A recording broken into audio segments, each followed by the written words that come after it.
So, fast forwarding here. Okay, so here we are. It's 2023. WSOP is breaking records, right? Yes, It feels like another poker boom is coming.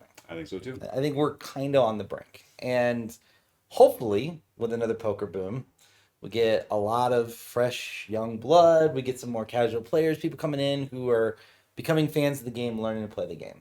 What would you say the industry needs to do or get better at for us to make the most of that and make sure that those people have the best experience possible? So there's two things, and I think it's pretty clear. So the first is we just need to make everybody more comfortable at the table when they come for the first time. So I think we're doing a pretty good job of getting people to give poker a try and to come and dip a toe in. But one of the things that I don't think we're doing a great job with is having them enjoy themselves so much that they want to keep coming back. And when I talk about that, I really just mean about having the poker table be a friendly and inclusive place where you don't speak negatively about other people, you don't berate other people's play, and that means different things to different people. Obviously, some of the problems around the poker table are human problems. They're problems that we have in every part of the world and every aspect of our lives. So things like misogyny and racism, people just can I curse a little on that? Absolutely. People being 18 fucking plus. assholes. Yeah, look at this guy.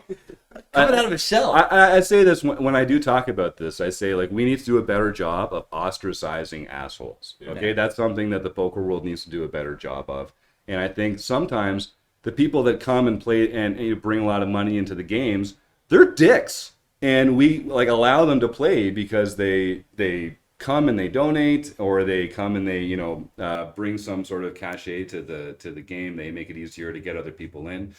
But I think that's what we do at Rec.Poker, like in our home game club. If you're not a generally positive person, if you're rude, if you speak down to people, if you curse in the chat at people and like make people feel uncomfortable or unwelcome, we just don't invite you back. And what ends up happening is we have a smaller group of people, but everyone there has a fucking fantastic time, if I do say so myself. And you know that you can ask questions safely without being worried about someone's going to snap your head off. There are no stupid questions. We're all learning. And I think that element is important. And the other one specifically is around women in poker. We've set it up right now where if women really, really love poker, they will come and try and play live poker. And maybe they'll stick around and maybe they won't. But wouldn't it be great if we could have women who only liked poker find it easy enough to come and get involved and to play? We're doing a disservice to the game by ensuring that only the people that are already really, really into it are going to come and take a shot at the live game. I know people have said this before. I'm sure it's come up on your show, but the proportion of women players online compared to the proportion of women players in live events it's absurd. And it's also, it makes it pretty obvious where the issue is. And the issue is that a lot of these people, and I talk about women specifically, but I do really mean to say anyone who is new to the game or anyone who is being made to feel uncomfortable in the live environment, they're playing online instead, and it's our loss as live poker players. And the game demands and requires live players keeping card rooms alive, growing the game, having more casinos, feel that poker is a valuable thing for them to bring to the floor. Otherwise, it's just going to be slot machines for the rest of our lives, and it's going to be a big loss for the poker world. Damn, I love a passionate Jim. He is he is fired up. It's a cause that's close to my heart. I don't know if I've gotten to see you that pumped up. I know this is a passion of yours as well. Kind of echo in on what he said and what your experiences have been in live and dealing with some of the assholes. Yeah, yeah, it's. I agree. It's a huge issue and problem, and this even goes, like you said, online.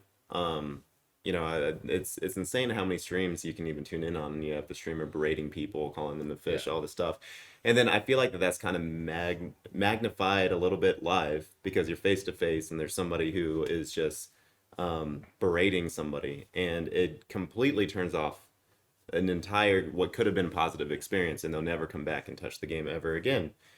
And also to your point, I feel like it is a little bit more so with women, but one of my buddies, and this is a prime example, he plays poker recreationally online, good player, profitable player.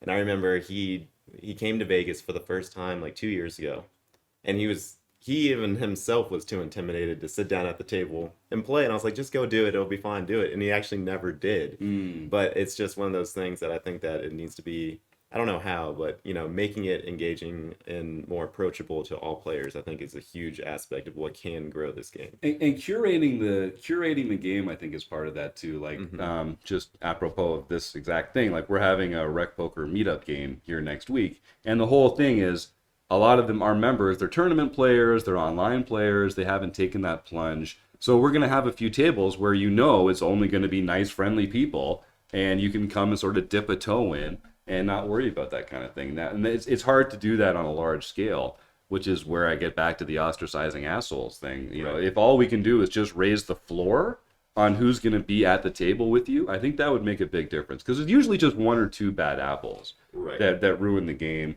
or ruin the vibe at the table. And if we can just kind of eliminate those jerks, a lot of poker players, the vast majority of poker players, are wonderfully fun, generous, intelligent, funny people that love playing this game, particularly when you can win some money doing it. So I think that is a big part of it. I don't even know what the word is. I analogize. I wanted to make sure I said it correctly and pronounce it, because you mispronounced that word. I analogized it to like the catch rule in the NFL. Like the catch rule in the NFL is just a nightmare. They keep tweaking it. They just haven't gotten it quite right yet. And nobody really knows what the right rule is, but we all know that what the rule is right now is just not it, right? It's just a disaster. And that's kind of where I think a lot of the rules around ethics and gameplay and proper etiquette at the table, it's not right yet. We don't necessarily know. I'm not the guy to say, oh, well, I know what's right. I'll tell you how to fix it. But we know it's not quite right yet. And we've seen lots of instances of that. The whole thing with Cabell, is that his name? Or Cabral? Yeah. Like that whole thing just opened up a huge can of worms there. And there's been lots of stories. The thing that happened with Luis Francoeur a few months back. Open, yeah. Is another example of that. And there's many others where it's just like there's no consistency for when people do act that way, how to deal with it, how it's handled. Like we need it more spelled out to where it's like, if you do X, here is the penalty, and it's consistent about the board. And then on top of that, you get all these weird decisions where it's like, well, who's responsible? Is it the dealer? Is it the floor guy? Is it the tournament director? And some of that gets kind of, shoveled off. And it's like, if we could just clean that up, I think we would indeed have what you're talking about. And it's almost one of those things too, where it's just like, it's so frustrating that it's even a conversation. Like how are we even still at this point where it's like, you just can't treat people with decent respect? And to your point, you mentioned that, these are not necessarily poker problems, but world problems. But the advantage is we can't control the world. We can control poker. Yeah. And if we can just get that cleaned up, I think it would make a huge impact. And that's some excellent analogizing. Thank you. I appreciate your pronunciation. And to your point, I mean, everything is a double-edged sword, but poker needs to be a little bit more refined from that standpoint. But that's the beauty. That is the beauty of the game. It attracts everybody. Yes. All walks of life. But with that, you're going to get, like you said, a few bad apples that can ruin it. But that is the beauty of how it just attracts everybody. Well, the good thing is, on the 2nd, I believe, Sean McCormick's going to be coming from MGM, and I'm just going to tell him that, with Jim Reid on the pod, and he said he was doing a terrible job of making the rules in poker, and ask him some pointed questions about how he can make it better. And we'll see what comes of all that. That's great. No, we had Sean on recently, actually. Dang it! Beat me to him. Guy. Such a cool guy with like a million great stories. Yeah. And I think it's gonna take. And he's actually almost like too high in the organization, because I think what it really comes down to is card rooms themselves having a no nonsense policy for this kind of stuff. Instructing the staff all the way down, the floor staff, the dealers, but also like the poker directors and the tournament directors, that we're going to issue warnings.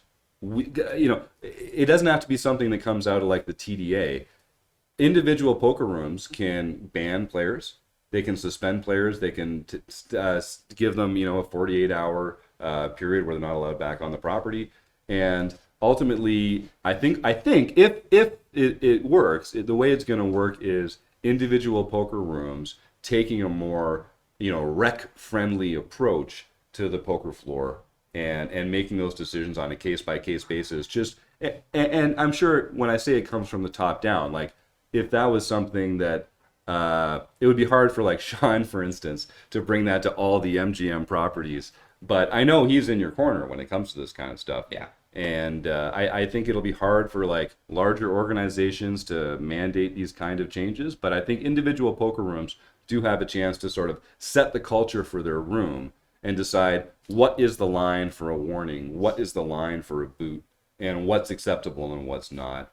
And so that's one way that I think we could find some light at the end of the tunnel. Yeah, it would be as we continue to grow, it's going to be more and more important that we kind of bring those things in.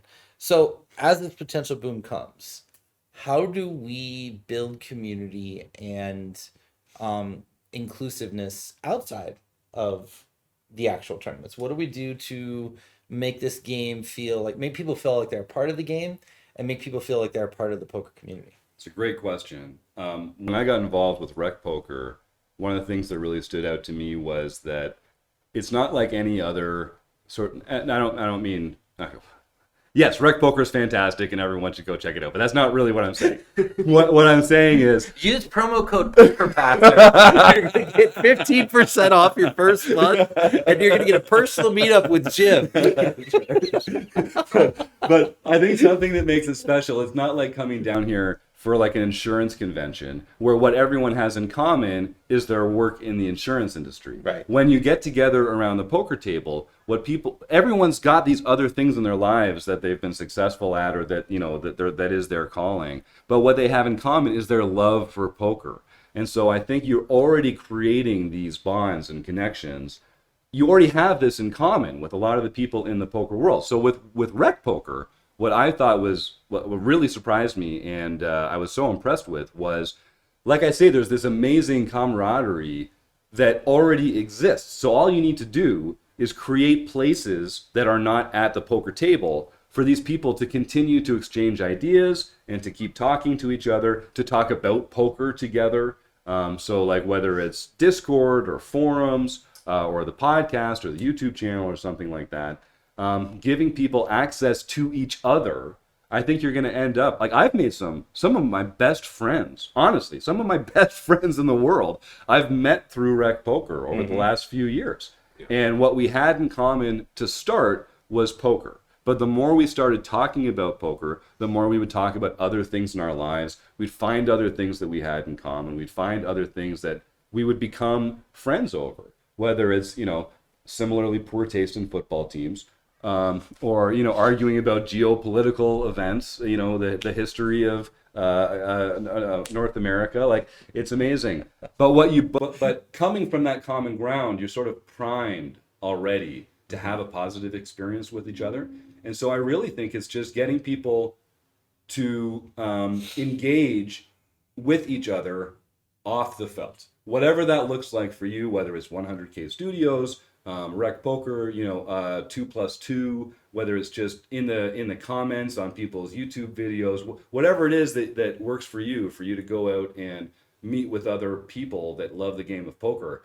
I think just the more we give people opportunities to get together, I think it's honestly a very natural thing. We just need to make it as easy as possible for poker lovers to share ideas and just to remove as much friction as possible from that experience. Yeah, and to your point, even with that, I've met some incredible friends playing poker as well, and like you said, that is the common ground. Yeah. And even years ago, shout out to my buddy Mitch Meister.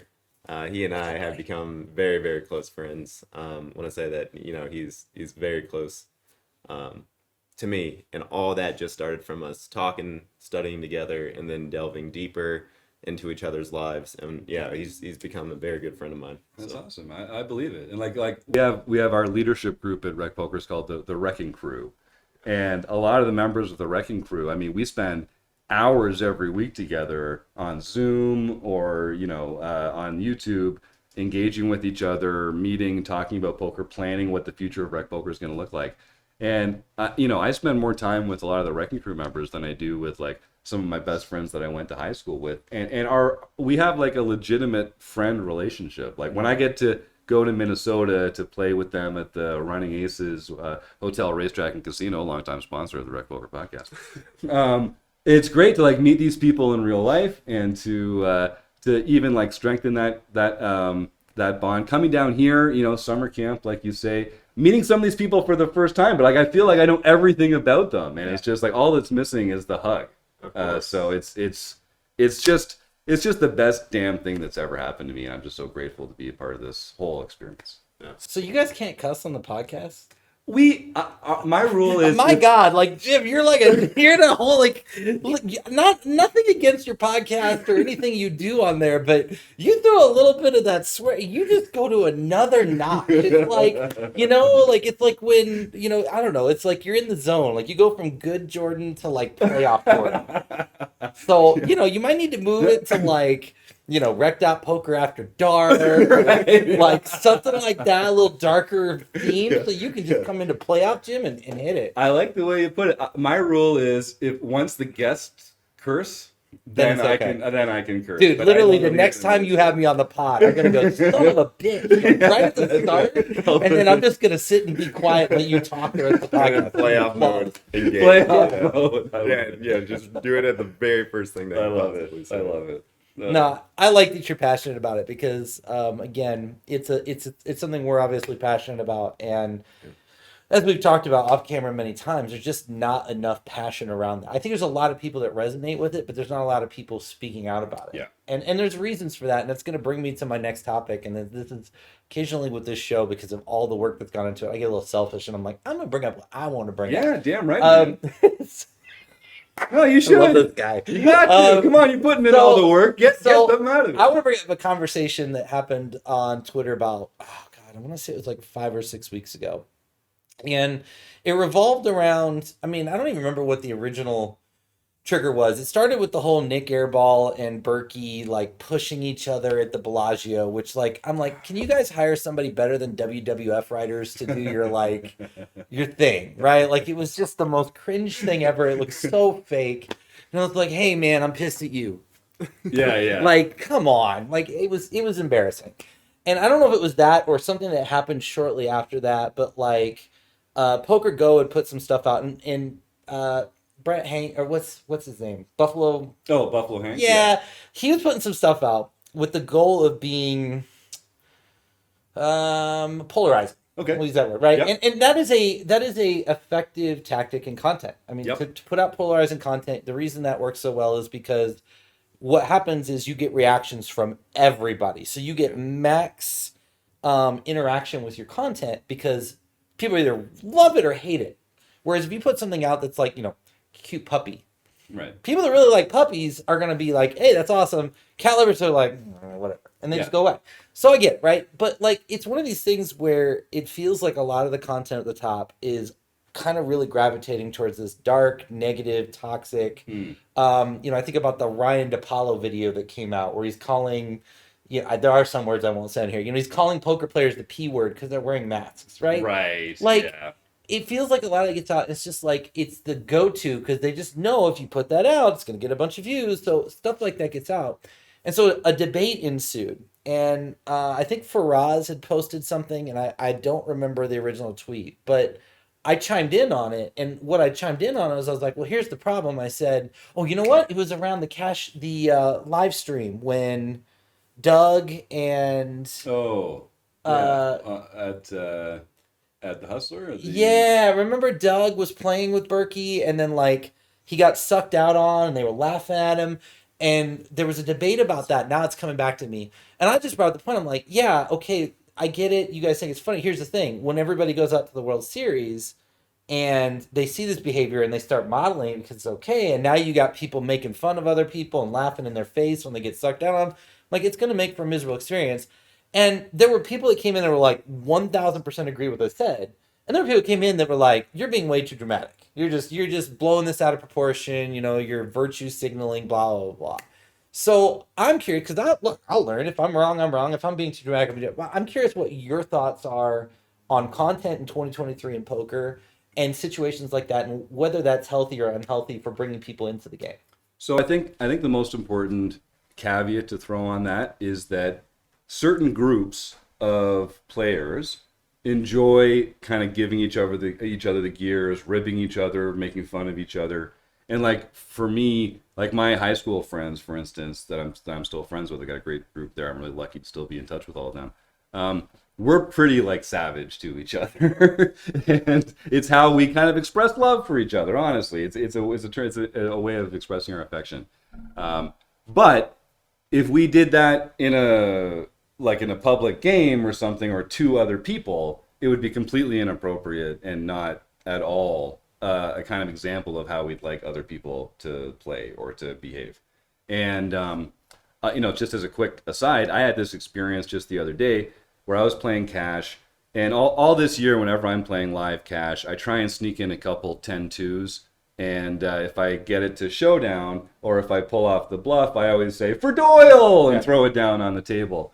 And so I was playing a 2-5 at MGM Grand, and I was convinced these four players to my left were all regular, experienced players. And we got into the spot where it was a really small pot. Multi-way got checked all the way down to the river, and I had the 2-10. And this player put out a really small bet, and I check raised the river, and they folded. And so I did my, for Doyle thing, and he was so upset. It really tilted him. He was cursing at the table. He was cursing me. I tried to sincerely apologize because it just never occurred to me that this person wasn't at that level where it would kind of be like, oh yeah, you got me. But he racked up and left. And I felt like such a dick, like exactly the kind of person I'm trying to stop from being at poker tables. And so I think it really matters like who's in the room and who has opted in to that experience. Because I really felt like I was with a group of people who would kind of like appreciate the humor and the pleasure in that. But I made a bad assumption, like I made a bad read. And I can't fault this player for getting upset, because if they are less experienced, then that's really on me for don't show the bluffs for when you're playing with less experienced players, because that can come across like a needle, even if you are just trying to sort of like have some fun with it. And I think to actually answer your question, when it comes to modeling, I think people need to understand that if you're playing poker on TV, if you're playing poker on a stream, you've made it. Like, people are looking up to you. And someone out there is going to see what you're doing and think that's what it's like to be a big time poker player. And so it behooves us as players to model the kind of behavior that we want to see follow in the poker world.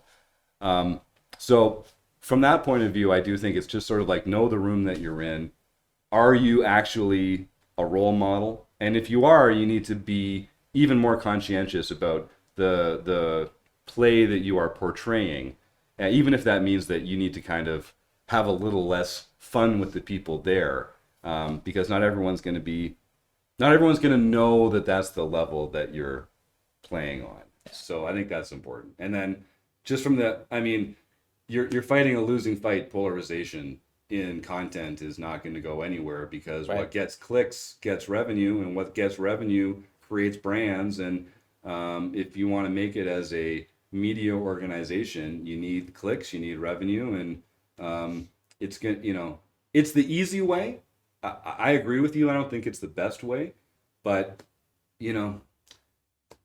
humans like the easy way. Yeah. Yeah, absolutely. And this could be kind of a moot point, but I've always been because not everybody believes this, who is in a power of any sort of influential behavior or whatever, but I strongly believe that if for any sport, any position, any I don't know, if you are in a power that you have, or a position where you have a very strong influence on individuals, and you do have people looking up to you, you should set a good example. Yeah. Because people do look at that person, and a lot of people do try to model their behavior. If, like, going back to the Cabril example, again, whether or not he was marking cards, all that, he was still the table talk, right? It works.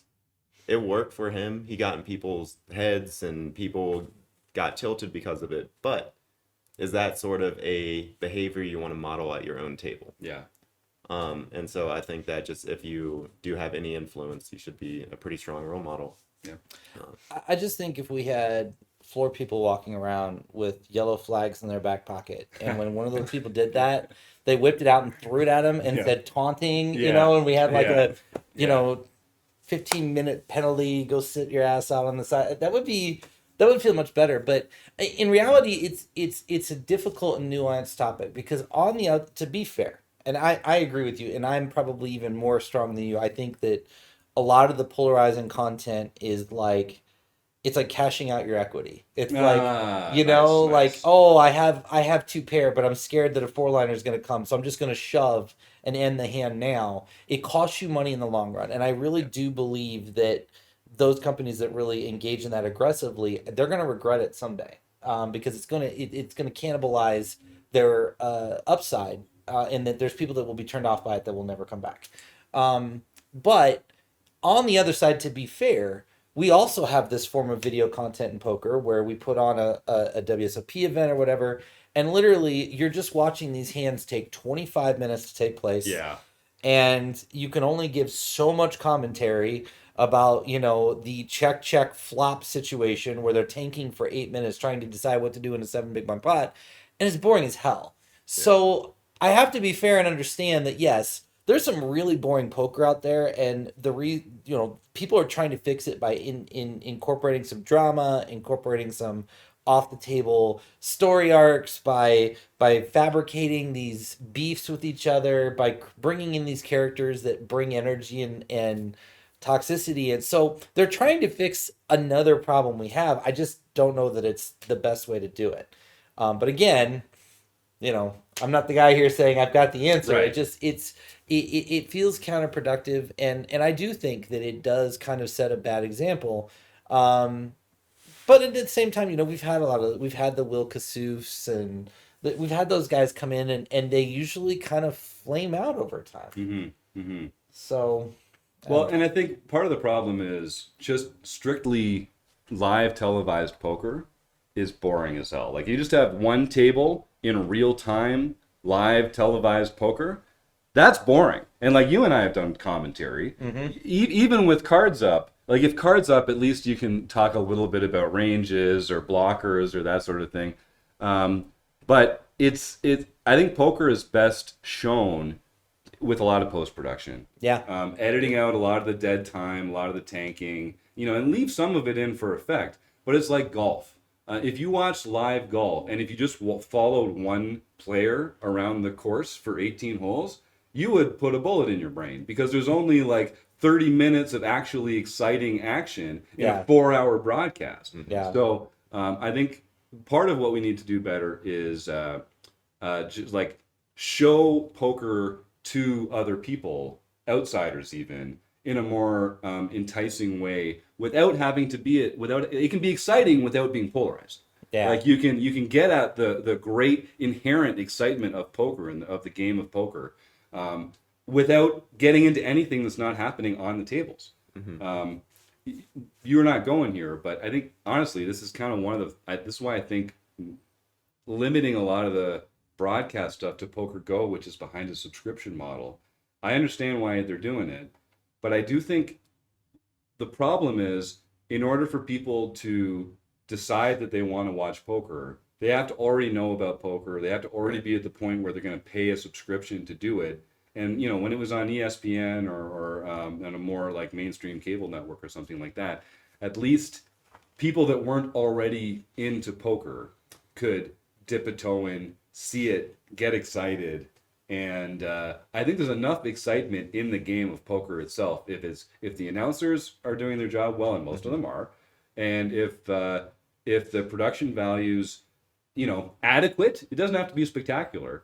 Like I say, there's enough excitement there that I think the game of poker is itself an excellent ambassador for the game of poker. We just need to get it in front of a lot of people that wouldn't necessarily seek it out otherwise.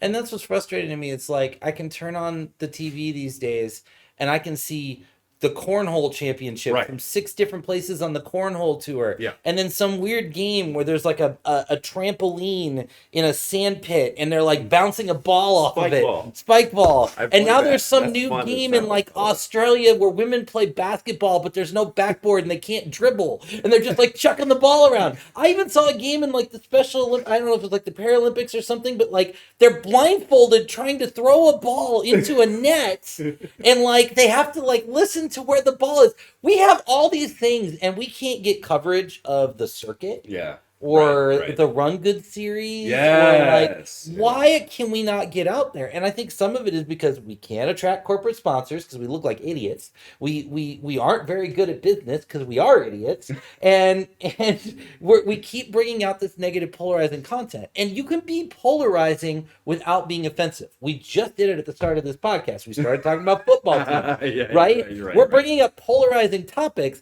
but we're not going to kill each other at the end of this. It's just like, hey, you have a crappy football team that looks like a what do you call it, a bumblebee? Like, whose last world championship was during the Jimmy Carter era. Okay, And right. like, you know what I mean? Like, there's plenty of ways to be polarized. You can talk about pistachio ice cream and watch the world go nuts. Yeah. Peanut butter and jelly sandwiches on English muffins, right? Like, Who knew? Oh, by the way, God. yeah. All right, but no, you're right. I loved your public service announcement, by the way. You go this huge rant about PB&J on English muffins. You're like, by the way, don't touch the peanut butter while you're playing cards. You could kill somebody. I was like, really, it was a really nice segue. Thank you. There's so many ways that could happen. It's just, we have done a terrible job. And what I really hate, and I'd be curious your thoughts on this, I think we've already missed the boat. And I'll tell you what I mean by that.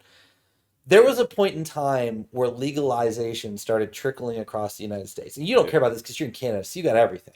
Butter tarts, legalized poker, like, Yeah, that's right. you know, They don't even tax our winnings up there. It's just no it's a fantastic taxes on ride. anything. What's it like? Come on, you're all welcome. You come here and you win something, you got to give 40% to the government to hold it. It's a nightmare. But Land of the free. like, we had an opportunity. It was starting to trickle open. And because of all the things I just mentioned, we didn't make ourselves look accessible. We didn't make ourselves look classy. We didn't look touchable from a corporate standpoint. Sports betting took over. And now sports betting is in over 35 states. Yeah, it's insane. And now, what incentive do the states have to pass legalized online poker? Because they have sports betting. We missed that boat because we were too busy, putting the wrong people in front of our industry and repping who we were. We had, Daniel Negreanu trying to feed teeth into people and, Phil Hellmuth out there just like, putting these meetup games together where like they're intentionally inviting gamers and he's going off on them. Oh, and, that one, yeah, like, that was bad. It's like we got what we deserved. Well, I will say I didn't see the sports betting leapfrogging poker the way that it did. I thought they were going to do in tandem. Me too. And like poker had been leading the fight for that. We'd made the inroads. A lot of the legislation had been written. It was just a question of finding state bodies to move forward with it and approve it. And I think, poker's always going to have a stigma associated with it because people think of it like gambling games. And of course, there's an element of chance to poker, but I think we'd all agree that it's a skill game in the long run. Similar to sports betting, knowing the lines to bet against, and you're really playing against each other, exploiting the errors that other people make. But I do think that I'm hopeful that maybe there's a backdoor through the sports betting legislation now, because obviously it turns out these states aren't actually that worried about the money laundering element of this kind of thing. I know, right? So I think that at least now there's sort of an infrastructure set up that allows for like interstate transfers, that allows for interstate gambling pools. That feels like the kind of infrastructure that could support a push for legalized poker state by state, if not any other way. Whether it'll happen or not, I mean, I don't know. But I agree with you. That's a good way of putting it. Another excellent analogizing moment for Thank you, you, thank Rob. you. I'm trying. Because I do feel like it was right there, and for whatever reason, it didn't make that final push. And I do think it's been totally leapfrogged by what I think is a worse. I mean, I don't know. I don't know enough about sports betting anymore to really get into it, but I feel like that's a worse product for the people that are going to take the wrong path.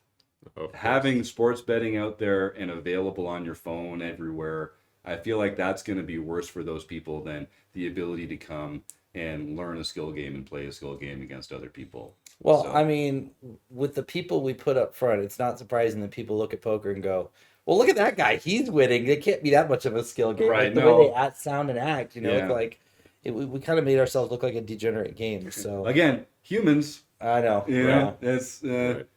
So let me ask this. Off camera, we were talking about Rec.Poker and some of the things you were doing, and you mentioned some was it the Rec.Poker tour? You guys are going out and going to different places. Tell me about that, because that sounds exciting, and I might have to find one this next year yeah. where I can join you guys. I would love that. So, Rec.Poker's growing. I'm so excited. We've got over 1,200 members around the world right now, and we really do. We work as kind of like a co-op. So every member is involved in the decision making about what we do, and we try and play to the strengths of our members. So if you're a Rec.Poker member and there's a card room near you, we encourage you to sort of reach out, send the email info@rec.poker, and make an introduction. Well, we do these Rec.Poker road trips where we'll spend a weekend or a few days, go to your local card room, bring a bunch of Rec.Poker people down there. Maybe the casino will collaborate with a tournament schedule. Maybe we'll have a meetup cash game or something like that. We generally give away a bunch of prizes, have some social events, do something fun in that region that you can only do there. And this is the year where we're really doing a lot more of that, whether it's in down here in Las Vegas for WSOP, getting back out to running aces in Minnesota. We're planning a trip down to Texas this winter, although I haven't finalized the details, so I'm not going to put the details out there yet. We're definitely coming back here. I don't want to. Will you tell me after the camera? Yeah, yeah. Oh, okay, all right. You guys don't get to know. Details coming soon. We'll be back down for the WPT series at the Wynn in December. But yeah, I think that what I like about it is that we go to the places that might not otherwise have a promotional tour. Maybe their poker room's too small for like an MSPT or a Run Good event or something like that. But mad props to those guys. They're doing a fantastic job. And we're not a tour. We're not a series. But we do these Rec.Poker road trips. And it's about the most fun I have in a year. Now, you said we. Are you going to every single one of those stops? I probably won't go to every single one, but I want to go to every single one that I can manage. Because it's so fun, Rob. Oh my God. Every time I sit at a poker table, I feel like I make 2 new friends. I really do. That's my average for Vegas so far. Sometimes it's 1, sometimes it's 3. I'm legitimately it just makes me smile thinking about it. I really feel like I make 2 new friends every time I sit at a new poker table. And I love the idea of just doing that in all these different parts of the world. Right now it's mostly we're looking at North America. But we've had some really interesting offers to go down to Australia, for instance. I'd love to get out to Ireland. I'm probably going to head up to the Irish Poker Open next year, and we'll do some events out there for sure. So that's really one of the focuses. Because we do these, so we run these Play Money online home games, which are fantastic. They're free, there's real prizes. It's a chance to kind of compete and to hone your game. But it's really no substitute for live poker. I've played mostly online in my career. Most of my winnings are online. Most of my experience is online. But my heart is in live poker. Right. It's just so much more fun. I love that experience. And you may have picked up on the fact that I'm a little excited about doing some poker travel this year on these Rec.Poker road trips. Have you guys done any of these road trips yet? Is this the first one you've done, or have you done? We've done them, yeah. So Run Good, you mentioned Run Good. Fantastic tour. Tana's gonna be here on Thursday. Oh, I can't nice, wait. nice. So- Yeah, no, we were just emailing the other day. We've tagged along for a few. Can you put a good word in for me? Oh, yeah, I'll tell you. That Rob guy, man. Yeah. He's on fire. Yeah. No, Tana and Haley as well, who's really instrumental in what's happening at Run Good. They do such a good job, and it's exactly what we're talking about.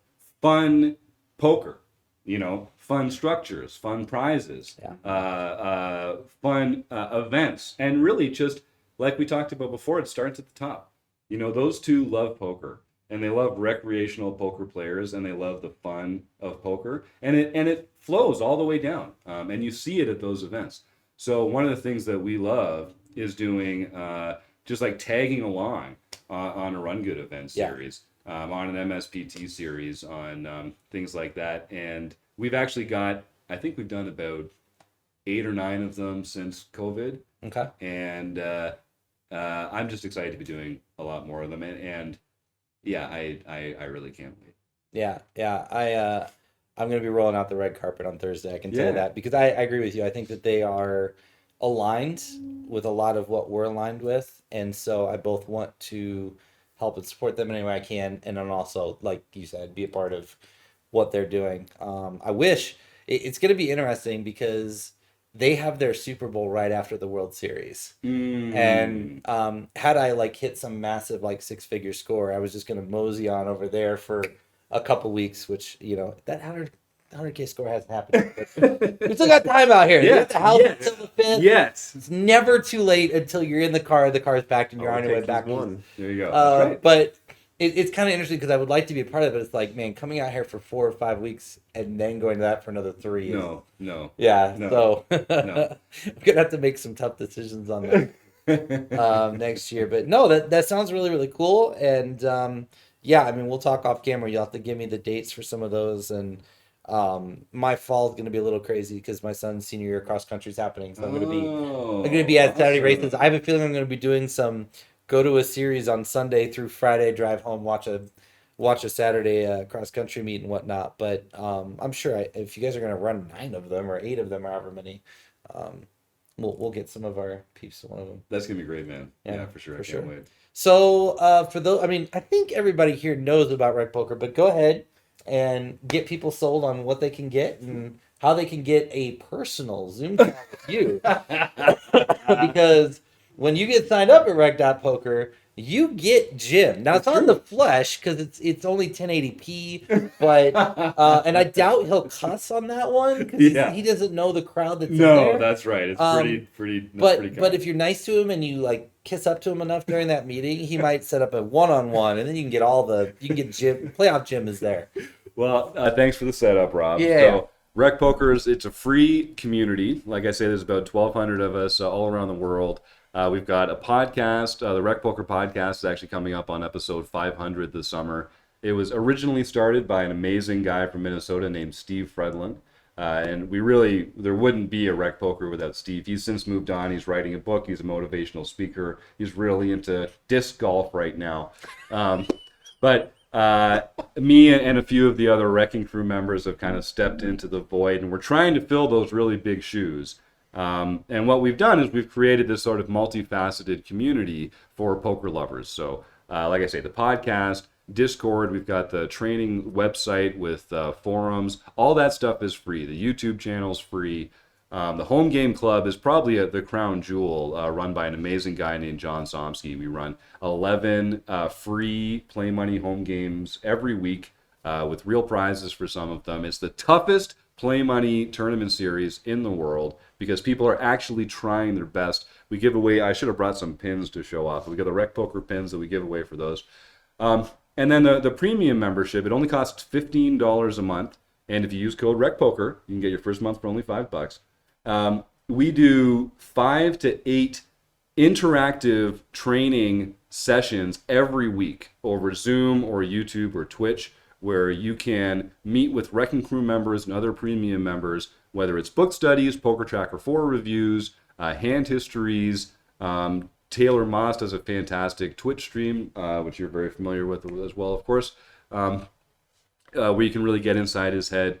We do coaching. It's amazing. It's so much. We do so much. It's ridiculous.